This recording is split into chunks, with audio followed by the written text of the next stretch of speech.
बिस्मिल्लाहिर्रहमानिर्रहीम। अस्सलामुअलैकुम नाज़रीन अकराम, नई वीडियो में आपको खुश आमदीद कहते हैं। अफगानिस्तान में पाकिस्तान के परचम की बेहुरमती। वज़ीर आज़म पाकिस्तान इमरान खान शदीद तप गए, पूरी कौम में गम और गुस्सा। तालिबान की जानिब से जिम्मेदारों को सजा देने का ऐलान।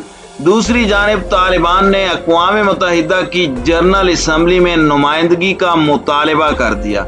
खिताब करने की ख्वाहिश का भी इजहार।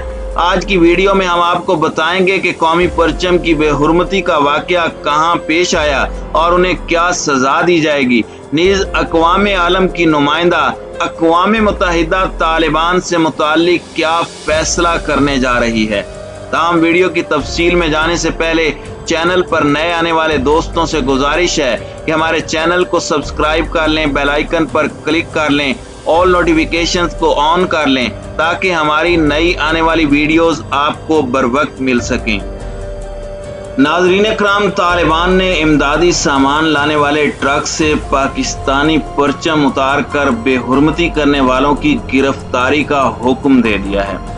तालिबान के तर्जुमान और नायब वजीर इत्तलाआत ज़बीहुल्लाह मुजाहिद ने पाकिस्तानी परचम की बेहुरमती के वाक़े पर अफसोस का इजहार किया है। उन्होंने कहा है कि जिसने तूरखम पर पाकिस्तानी इमदादी सामान की गाड़ी से पाकिस्तानी कौमी परचम उतार कर उसकी बेहुरमती की है, उनको गिरफ्तार करके सजा और गैर मुसल्लह करने का हुक्म दे दिया है। उनका कहना था कि ये एक अफसोसनाक वाक़या है क्योंकि ये इमदादी सामान की गाड़ी थी। उन्होंने मजीद कहा कि इस वाक़े पर हमें बड़ा दुख है।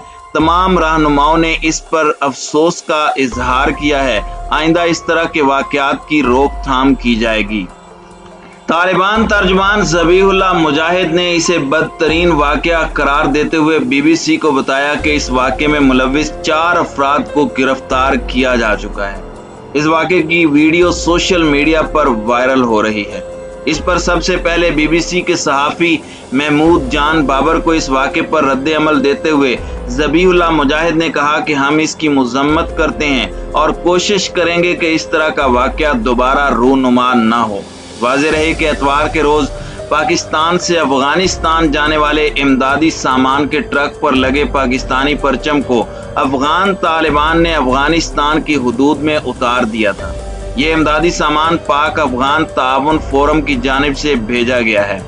इस हवाले से मंजर आम पर आने वाली वीडियो में देखा जा सकता है कि पाकिस्तान और अफगानिस्तान की सरहद अबूर करने के बाद जब इमदादी सामान से भरा ये ट्रक अफगानिस्तान में दाखिल होता है तो वहां इंतजार में खड़े अफगान तालिबान ट्रक को रोकते हैं और उस पर लगे पाकिस्तानी परचम को उतार देते हैं। अफगान तालिबान के तर्जुमान ज़बीहुल्लाह मुजाहिद ने कहा था कि इस वाक़े पर पूरी अफगान क़यादत गुस्से में है, लिहाजा इस वाक़े में मुलव्विस अफराद को जल्द ही गिरफ्तार किया जाएगा और सख्त से सख्त सजा दी जाएगी। नाज़रीन इकराम, एतवार के रोज पाक अफगान कारपोरेशन फोरम की जानिब से पाकिस्तान और अफगानिस्तान के दरमियान तुरखम सतह पर इमदादी सामान से भरे 17 ट्रक जिनमें 300 टन अशिया थी अफगानिस्तान रवाना किए गए। इस हवाले से सरहद पर एक तकरीब भी मुनक्किद हुई जिसमें दोनों ममालिक के अमायदीन ने शिरकत की। इस इमदादी सामान में आटा, दालें, घी, चीनी, चावल और खाने पीने के दीगर अशिया के साथ साथ अद्वियात भी भेजी गई थी। सहाफ़ी महमूद जान बाबर को ऐनी शाहिदीन ने बताया कि इन 17 ट्रकों में पहले ट्रक पर परचम नहीं था बल्कि दूसरे ट्रक पर पाकिस्तान का झंडा लगा हुआ था, जिसको देखते ही सरहद पर खड़े मुसल्लह अफराद ने उस ट्रक को रोका और परचम के साथ लगा डंडा तोड़कर उसे उतार दिया। ऐनी शाहिदीन के मुताबिक झंडा उतारने के बाद ही ट्रक को आगे जाने दिया गया, जबकि इन 17 ट्रकों में से सिर्फ एक पर पाकिस्तान का झंडा लगा हुआ था।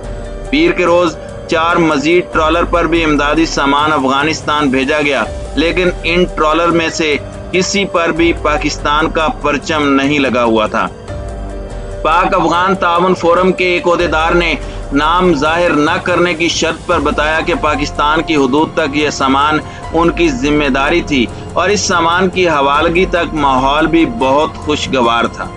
उन्होंने बताया कि तालिबान के जिम्मेदारान ने खुद उनसे ये सामान वसूल किया और ये ट्रक तालिबान की मौजूदगी में ही अफगानिस्तान के अंदर चले गए।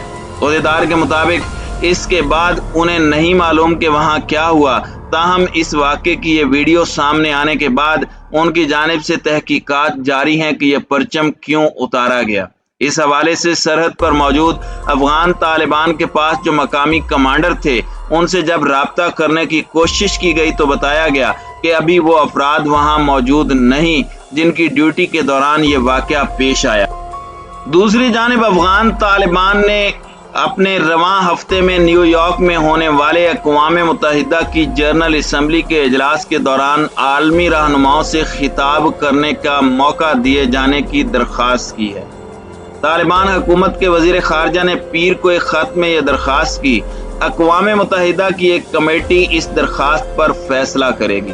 طالبان نے دوحہ میں مقیم اپنے ترجمان سہیل شاہین کو اقوام متحدہ کے لیے افغانستان کا سفیر نامزد کیا ہے۔ گزشتہ ماہ افغانستان پر قبضے کے بعد نظام سنبھالنے والے طالبان کا کہنا ہے کہ معزول حکومت کے ایلچی اب ملک کے نمائندے نہیں ہیں۔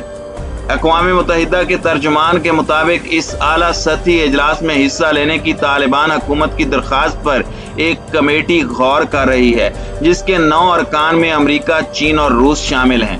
تاہم آئندہ پیر کو جنرل اسمبلی کے اجلاس کے اختتام سے قبل تک اس کمیٹی کے ارکان کی ملاقات کا امکان نہیں ہے، اور اقوام متحدہ کے قوانین کے مطابق اس وقت تک سابق افغان حکومت کے ایلچی غلام اسحاق زئی ہی اقوام متحدہ میں افغانستان کی نمائندگی کریں گے۔ واضح رہے کہ طالبان کے گزشتہ دور اقتدار کے دوران 1996 سے 2001 کے درمیان معزول حکومت کے سفیر ہی اقوام متحدہ میں ملک کے نمائندے کی حیثیت سے برقرار رہے تھے۔ امکان ہے کہ وہ 27 ستمبر کو اجلاس کے آخری دن تقریر کریں گے، تاہم طالبان کا کہنا ہے کہ ان کا وفد اب افغانستان کی نمائندگی نہیں کرتا۔ طالبان کا یہ بھی کہنا تھا کہ کئی ممالک اب سابق صدر اشرف غنی کو لیڈر تسلیم نہیں کرتے۔ یاد رہے کہ سابق افغان صدر اشرف غنی 15 اگست کو دارالحکومت کابل پر طالبان عسکریت پسندوں کے قبضے کے بعد اچانک افغانستان سے چلے گئے تھے۔ انہوں نے متحدہ عرب امارات میں پناہ لے رکھی ہے۔ منگل کو اقوام متحدہ کے اجلاس میں قطر نے عالمی رہنماؤں پر زور دیا کہ وہ طالبان کے ساتھ تعلقات قائم رکھیں۔ قطر کے حکمران شیخ تمیم بن حمد الثانی نے کہا کہ ان کا بائیکاٹ صرف تقسیم اور رد عمل کا باعث بنے گا، جبکہ بات چیت نتیجہ خیز ثابت ہو سکتی ہے۔ ناظرین اکرام، قطر افغانستان کے معاملے میں ایک اہم مصالحت کار کا کردار ادا کر رہا ہے۔ اس نے طالبان اور امریکہ کے درمیان مذاکرات کی میزبانی کی تھی، جس کے نتیجے میں 2020 میں امریکہ کی زیر قیادت نیٹو افواج کے انخلاء کا معاہدہ ہوا تھا۔ قطر نے طالبان کے قبضے کے بعد سے افغان باشندوں اور غیر ملکی شہریوں کے انخلاء میں مدد دی اور حالیہ بین الافغان امن مذاکرات میں سہولت فراہم کی ہے۔